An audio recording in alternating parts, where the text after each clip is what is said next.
Hello दोस्तों, उम्मीद करता हूं कि आप सभी खैरियत से होंगे। दोस्तों, अगर आप ट्रेन में सफ़र करते हैं तो आप ऐसी गलती को ना करें जिससे आपका नुकसान हो सके।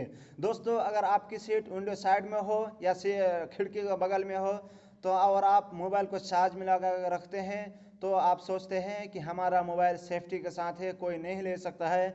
दोस्तों, ऐसी सोच ना सोचें, आपका नुकसान हो सकता है।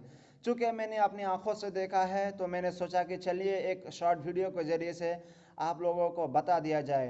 दोस्तों, एक बंदा मोबाइल को चार्ज में लगा के सो रहा था और उसकी सीट जो है खिड़की के बगल में थी।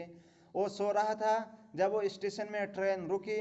और जब चोर लोग जो चोरी करने वाले होते हैं देखते रहते हैं कि मेरा किसका मोबाइल फ़ोन चार्ज में लगा के रहता है। इसी तरह वो लोग ध्यान में रखते हैं, जब ट्रेन चलने लगती है तो वो लोग फटक से हाथ को घुसा के मोबाइल को छीन लेते हैं। आप इससे बचिए,